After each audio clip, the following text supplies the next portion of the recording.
بسم اللہ الرحمن الرحیم۔ السلام علیکم ورحمۃ اللہ وبرکاتہ۔ حضور نبی کریم صلی اللہ علیہ وآلہ وسلم خرگوش کا گوشت کیوں نہیں کھاتے تھے؟ دوستو، کیا آپ جانتے ہیں کہ خرگوش کیسا جانور ہوتا ہے؟ اللہ تعالیٰ نے اس کے اندر کیا کیا خاصیتیں رکھی ہیں اور ایسی کیا وجہ تھی کہ اس کا گوشت حلال ہونے کے باوجود حضور اکرم صلی اللہ علیہ وآلہ وسلم نے اسے کھانے کو ناپسند فرمایا؟ ساتھ ہی ایسا کیوں ہے کہ جنات خرگوش کے سامنے نہیں آتے؟ اور اگر کوئی شخص اپنے خواب میں خرگوش دیکھے تو اس کا مطلب کیا ہو سکتا ہے؟ اور میرے دوستو، اللہ پاک نے مینڈک کو کیوں پیدا فرمایا؟ اس کو مارنا ثواب کا کام ہے یا اس کو مارنے پر عذاب ملتا ہے؟ مینڈک کے بارے میں اللہ کے پیارے نبی حضرت محمد مصطفیٰ صلی اللہ علیہ وآلہ وسلم نے کیا فرمایا؟ تو میرے دوستو، ان سارے سوالوں کا جواب ہم آج کی اس ویڈیو میں ہم آپ کو بتائیں گے، اس لیے ہم آپ سے ریکویسٹ کرتے ہیں کہ ہماری اس ویڈیو کو آخر تک ضرور دیکھیے گا۔ دوستو، خرگوش ایک ایسا جانور ہے جو بکری کے چھوٹے بچے جیسا دکھتا ہے۔ اس کے دونوں ہاتھ چھوٹے اور پیر لمبے ہوتے ہیں۔ یہ اپنی پچھلی ٹانگوں سے ہی چل پھر سکتا ہے۔ خرگوش سبزی اور پھل بڑے مزے سے کھاتا ہے۔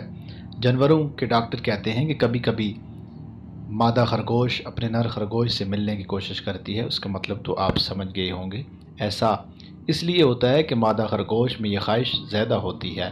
مادہ خرگوش جب پیٹ سے ہوتی ہے، یعنی جب اس کے پیٹ میں بچے ہوتے ہیں، تب بھی یہ نر سے ملاپ کر لیتی ہے۔ خرگوش کی ایک اور خاصیت یہ ہے کہ وہ آنکھیں کھول کر سوتا ہے۔ جب کوئی شکاری اسے پکڑنے کے لیے آتا ہے تو خرگوش کی آنکھیں کھلی دیکھ کر سمجھتا ہے کہ وہ جاگ رہا ہے اور واپس چلا جاتا ہے۔ خرگوش کے بارے میں یہ بھی کہا جاتا ہے کہ جب وہ دریا دیکھتا ہے تو فوراً مر جاتا ہے، اس لیے اکثر خرگوش دریا کے کنارے پائے جاتے ہیں۔ دوستو، عرب کے لوگ مانتے ہیں کہ جنات خرگوش کے سامنے نہیں آتے کیونکہ خرگوش کو حیض آتا ہے، اسی وجہ سے جنات اس کے پاس نہیں آتے۔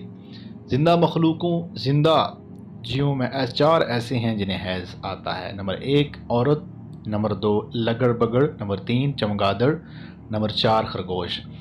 حضرت امام ابو داؤد نے کتاب سنن ابو داؤد میں ایک روایت نقل کی ہے کہ حضرت عبداللہ بن عمر رضی اللہ تعالی عنہ نے نبی کریم صلی اللہ علیہ وآلہ وسلم کے والد سے آپ نے ارشاد فرمایا کہ خرگوش ان جانوروں میں سے ہے جن کو حیض آتا ہے۔ دوستو، حضرت ابن عمر رضی اللہ تعالیٰ عنہ سے مروی ہے کہ نبی کریم صلی اللہ علیہ وآلہ وسلم کی خدمت میں ایک خرگوش پیش کیا گیا تو آپ صلی اللہ علیہ وآلہ وسلم نے اسے نہیں کھایا اور نہ ہی منع فرمایا۔ علامہ ضمیر رحمۃ اللہ تعالیٰ علیہ لکھتے ہیں کہ نبی کریم صلی اللہ علیہ وآلہ وسلم کا خیال یہ تھا کہ خرگوش کو حیض آتا ہے اور وہ گوشت وغیرہ بھی کھا جاتا ہے، جگالی کرتا ہے، یعنی اپنے چارے کو پیٹ سے واپس نکال کر اس کو چباتا ہے، یعنی پاگر مارتا ہے۔ اور ایک بات یہ بھی ہے کہ اس کے دونوں پاؤں کے نیچے کے اندرونی حصے میں بال بھی پائے جاتے ہیں، اسی بھی وجہ سے نبی پاک صلی اللہ علیہ وآلہ وسلم نے خرگوش کا گوشت کھانے کو نہیں پسند فرمایا۔ حضرت امام ترمذی رحمۃ اللہ تعالیٰ علیہ کہتے ہیں کہ حضرت خزیمہ رضی اللہ تعالیٰ عنہ سے مروی ہے، وہ فرماتے ہیں کہ میں نے ایک دن حضور اکرم صلی اللہ علیہ وآلہ وسلم سے خرگوش کے بارے میں سوال کیا تو آپ صلی اللہ علیہ وآلہ وسلم نے ارشاد فرمایا کہ نہ تو میں اسے کھاؤں گا اور نہ ہی اسے حرام قرار دیتا ہوں۔ میں نے عرض کیا کہ اس کی وجہ کیا ہے یا رسول اللہ صلی اللہ علیہ وآلہ وسلم؟ تو آپ صلی اللہ علیہ وآلہ وسلم نے ارشاد فرمایا میرا خیال ہے کہ اسے خون یعنی حیض آتا ہے۔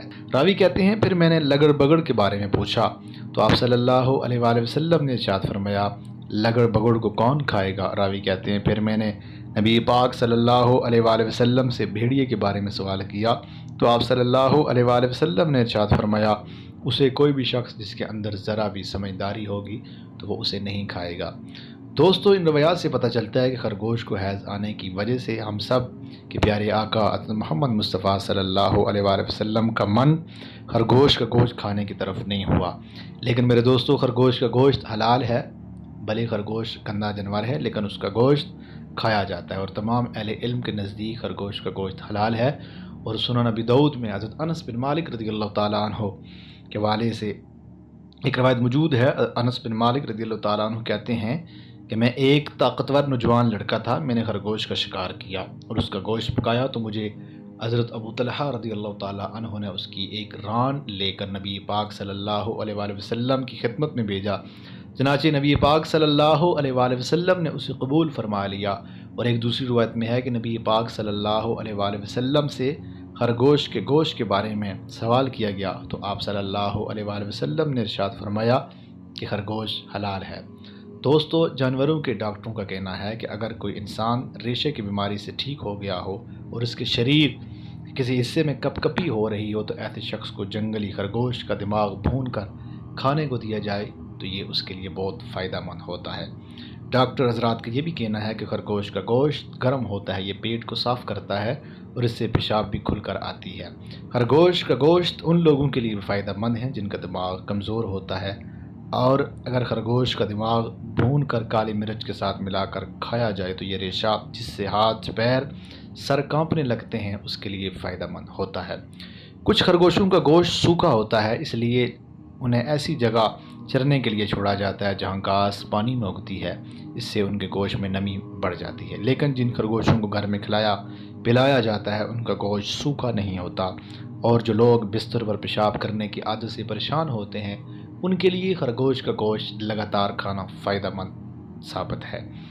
ناظرین کرام، خرگوش کو خواب میں دیکھنے کے بارے میں کہا گیا ہے کہ اگر کسی نے خواب میں دیکھا کہ وہ پکا ہوا خرگوش کا گوشت کھا رہا ہے تو اس کا مطلب یہ ہے کہ اسے ایسی جگہ سے روزی رزق ملے گا جس کا وہ سوچ بھی نہیں سکتا۔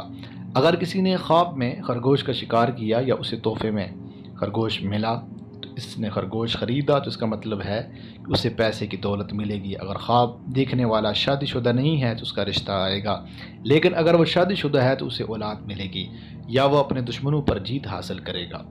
اللہ تعالیٰ اس کے رسول اس کے بارے میں بہتر جانتے ہیں۔ دوستو، آپ نے مینڈک تو دیکھا ہی ہوگا، یہ ایک چھوٹا سا 4 پیروں والا جانور ہے جو اکثر پانی میں رہتا ہے، لیکن یہ مگرمچھ کی طرح پانی اور زمین دونوں پر آسانی سے چل سکتا ہے۔ اللہ تعالیٰ کی بنائی ہوئی یہ مخلوق دکھنے میں بھلے ہی چھوٹی ہو لیکن انسانوں کے لیے اس کے بہت فائدے ہیں۔ یاد رکھیں، اللہ تعالیٰ نے کوئی بھی چیز بیکار یا بنا مقصد کے نہیں پیدا فرمائی۔ اس طرح اللہ تعالیٰ نے مینڈک کو بھی کچھ خاص خوبیاں دی ہیں جن سے یہ انسانوں کے بہت کام آتا ہے۔ یہ زمین پر انسانوں کو نقصان پہنچانے والے کیڑے مکوڑوں کو کھا کر زندہ رہتا ہے۔ مینڈک کے شریر سے کچھ خاص طرح کے کیمیکل سائن نکلتے ہیں جو زہریلے کیڑے مکوڑوں کو مارنے میں مدد کرتے ہیں اور آس پاس کے ماحول کو صاف ستھرا بنائے رکھتے ہیں۔ مینڈک دنیا کے لگ بھگ سبھی دیشوں میں پائے جاتے ہیں۔ جیسے ہی بارش کا موسم آتا ہے یہ مینڈک باہر نکل آتے ہیں اور ہر جگہ مینڈک ہی مینڈک نظر آنے لگتے ہیں۔ کہا جاتا ہے کہ مینڈک کی 30 سے زیادہ قسمیں ہوتی ہیں، ان میں سے کچھ مینڈک زہریلے بھی ہوتے ہیں۔ پرانے زمانے میں لوگ ان زہریلے مینڈکوں کے زہر کو تیروں اور بالوں پر لگا کر جنگوں میں استعمال کرتے تھے۔ اسلام کے نظریے سے دیکھا جائے تو مینڈک کا قتل کرنا یا مارنا حرام ہے، یعنی سخت گناہ ہے۔ ایک حدیث شریف کے مطابق اسلام میں کسی بھی مقصد کے لیے مینڈک کو مارنا جائز نہیں۔ حضرت عبد الرحمن بن عثمان رضی اللہ تعالیٰ عنہ سے مروی ہے کہ ایک مرتبہ ایک حکیم یعنی ایک علاج کرنے والا اللہ کے پیارے پیغمبر حضرت محمد مصطفیٰ صلی اللہ علیہ وآلہ وسلم کی برگاہ میں حاضر ہو اور آپ صلی اللہ علیہ وآلہ وسلم کے سامنے کسی دوائی میں مینڈک ڈالنے کا ذکر کرنے لگا، یعنی کہ وہ حکیم کہنے لگا کہ وہ کسی دوائی بنانے کے لیے مینڈک کو مارنا چاہتا ہے۔ تو یہ سن کر اللہ کے پیغمبر صلی اللہ علیہ وآلہ وسلم نے اس حکیم کو مینڈک کا قتل کرنے یا اسے مارنے سے منع فرما دیا، یعنی کہ دوائی بنانے کے لیے بھی اللہ کے پیارے نبی نے مینڈک کو مارنے کی اجازت نہیں دی۔ اس حدیث پاک کی روشنی میں علماء کرام کہتے ہیں کہ مینڈک کو طبی مقاصد کے لیے بھی مارنا اسلام میں حرام ہے، یعنی اگر کوئی انسان مر رہا ہے تو اس کے علاج کے لیے مینڈک کو مارنا گناہ کا کام ہے۔ اب دوستو، مینڈک کے حوالے سے ایک اور حدیث آپ کے سامنے رکھتے ہیں جس کو سن کر آپ اچھی طرح سے سمجھ جائیں گے کہ مینڈک کو اللہ تعالیٰ کتنا پیار کرتا ہے اس سے، اور اسلام میں مینڈک کو مارنے کا کام حرام قرار کیوں دیا گیا ہے۔ اس کے اللہ کے پیارے پیغمبر حضرت محمد مصطفیٰ صلی اللہ علیہ وآلہ وسلم نے فرمایا کہ مینڈک کو مت مارو کیونکہ یہ کثرت کے ساتھ اللہ کا ذکر کرتا ہے، یعنی کہ مینڈک جو ٹر ٹر کی آواز نکالتا ہے دراصل وہ اللہ تعالیٰ کا ذکر کر رہا ہوتا ہے۔ اس حدیث پاک پر دھیان دینے سے یہ بات صاف ہوتی ہے کہ اسلام میں صاف طور پر یہ حکم ہے کہ مینڈک کو مارنا یا اسے نقصان پہنچانا کسی بھی صورت میں جائز نہیں ہے۔ اگر کوئی شخص جان بوجھ کر یا اپنے کسی فائدے کے لیے مینڈک کا قتل کرتا ہے یا اسے مارتا ہے تو وہ بڑا گنہگار مانا جاتا ہے، قیامت کے دن اسے سزا دی جائے گی۔ اب دوستو، ہم آپ کو مینڈک سے جڑا ایک ایسا واقعہ بتاتے ہیں جسے سن کر آپ کو یہ سمجھ میں آ جائے گا کہ اسلام میں مینڈک کی اتنی اہمیت کیوں ہے، اللہ پاک نے اسے اتنا پسند کیوں فرمایا۔ جب نمرود نے حضرت ابراہیم علیہ السلام کو آگ میں ڈالنے کا حکم دیا تو اس وقت مینڈک بھی ان جانوروں میں شامل تھا جو اپنی حیثیت کے مطابق آگ بجھانے کے لیے اس میں پانی لا رہے تھے۔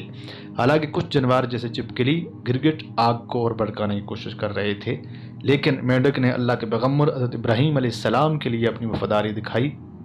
کہانی میں آتا ہے کہ جب حضرت ابراہیم علیہ السلام کو آگ میں ڈالا گیا تو مینڈک گھبرا گیا اور بھاگتے ہوئے پاس کے ایک دریا میں پہنچا۔ اس نے اپنے منہ میں پانی کے چند قطرے بھرے اور لوٹ کر اس آگ پر ڈالنے کے لیے چل پڑا۔ جب دریا نے مینڈک سے پوچھا کہ آج وہ پانی پینے کے بجائے اسے اپنے منہ میں بھر کر کیوں لے جا رہا ہے، تو مینڈک نے جواب دیا کہ تمہیں نہیں پتا کہ نمرود نے اللہ کے پیغمبر حضرت ابراہیم علیہ السلام کو آگ میں ڈال دیا ہے۔ میں یہ پانی اس آگ پر ڈالنے کے لیے لے جا رہا ہوں تاکہ وہ آگ بجھ جائے، اللہ کے پیغمبر کو کوئی نقصان نہ ہو۔ حالانکہ مینڈک بہت چھوٹا سا جانور ہے اور اس کے منہ میں صرف چند قطرے ہی آ سکتے تھے، لیکن اس نے پھر بھی اپنی طرف سے کوشش کی۔ مینڈک کی حضرت ابراہیم علیہ السلام سے محبت کا یہ انداز اللہ تعالیٰ کو اتنا پسند آیا کہ اللہ تعالیٰ نے مینڈک کو مارنے کا یا اس کا قتل کرنے کو حرام قرار دے دیا، یعنی کہ مینڈک کو مارنے سے منع کر دیا، کیونکہ جہاں ایک طرف دشمن لوگ اللہ پاک کے نبی کو آگ میں ڈالنے کی کوشش کر رہے تھے، وہیں دوسری طرف چھوٹا سا جانور یعنی مینڈک اپنی محبت کا اظہار ایسے کر رہا تھا کہ وہ اپنے منہ میں پانی کے کچھ چند قطرے لا کر اس آگ کو بجھانے کی کوشش کر رہا تھا۔ مینڈک کا یہ کام اللہ تعالیٰ کو بہت پسند آیا۔ دوستو، حال ہی میں ویگیانکوں نے ایک اڑنے والے مینڈک کا بھی پتہ لگایا۔ ان کا پیٹ لال رنگ کا ہوتا ہے، اس کی آنکھوں کا حصہ سفید رنگ کا ہوتا ہے۔ اڑنے والے اس مینڈک کے پیروں کی انگلیوں کے بیچ ایک جلی ہوتی ہے جو چھلانگ لگانے کے بعد پیراشوٹ کی طرح کام کرتی ہے۔ مینڈک زیادہ تر پیڑوں پر رہتا ہے اور خاص کرترام میں پایا جاتا ہے۔ دھیان رکھیں، مینڈک صرف سفید ہی نہیں ہوتے، کچھ مینڈک لال، نیلے، نارنگی، پیلے اور جامنی رنگ کے بھی ہوتے ہیں۔ ان میں سے کچھ دبے اور دھاریاں بھی ہوتی ہیں۔ امید کرتے ہیں آپ کے علم میں اضافہ ضرور ہوا ہوگا۔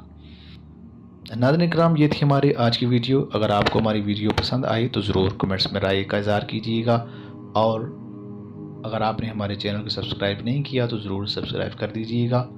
نئی ویڈیو تک کے لیے اللہ حافظ، ملتے ہیں نئی ویڈیو کے ساتھ۔